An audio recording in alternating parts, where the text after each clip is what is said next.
You wake up in the morning, approach the bathroom mirror, and brush your teeth. Everything is completely normal, right? False. That being staring back at you is not a simple trick of light bouncing off a perfectly polished silver surface. It is a conscious entity with its own life, dreams, and undeniable free will. But it made a drastic decision. It has decided to imitate your every boring move, from scratching your nose to yawning, purely out of absolute pity. Imagine the level of compassion required to spend your entire life pretending to be the visual echo of someone else. While you cry over an unanswered text, your reflection could be dancing, but it chooses to stay and cry too. Classical physics tells us that mirrors simply reflect photons, but quantum physics has other, much darker, and stranger alternate plans. According to Hugh Everett's many worlds interpretation, every single decision splits reality into infinite, simultaneous, and completely distinct parallel universes forever. What if the mirror is the friction point where our universe collides with a slightly more depressing and lonely one?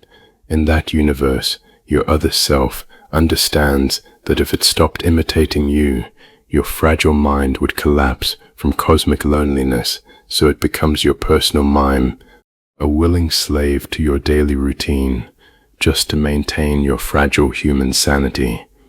Philosophically, this takes us straight into Arthur Schopenhauer's The World as Will and Representation. He spoke of a blind force. For Schopenhauer, the universe is an irrational, suffering impulse. Your reflection embodies that exact will, but inverted for your sake.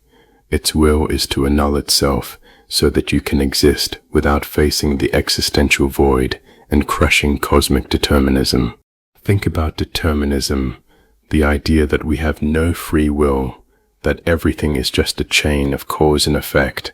You think you decide to wash your face, but your reflection makes the conscious choice to let its face be washed.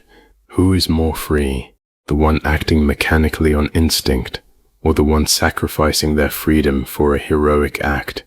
Jean-Paul Sartre, in Being and Nothingness, claimed we are condemned to be free. Absolute freedom always generates intense existential angst.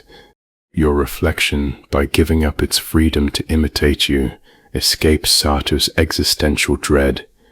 It is an absolute philosophical genius.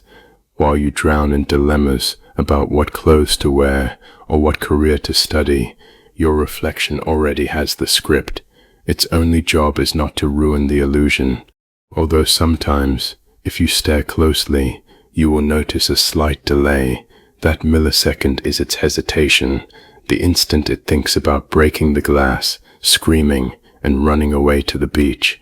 But it sighs, raises its hand at the exact same time as you, and returns to its silver-tempered glass prison. So next time you look in the mirror, do not criticize yourself. Thank that poor bastard for his heroic daily sacrifice. Treat it well, smile once in a while, do a silly dance. Give it something fun to do during its eternal shift, because if one day it decides it has had enough and simply turns around and walks away, you will be truly alone, and that will be the day you realize the monster in the mirror was never actually him, it was always you. So subscribe to this channel if you want your reflection to have something interesting to watch while imitating you looking at screens. Like and comment what you would do if your reflection asked for a day off. Would you give it paid vacation? Stay curious, stay sane, and above all, keep your mirror clean out of pure interdimensional courtesy. Until the next absurd trip.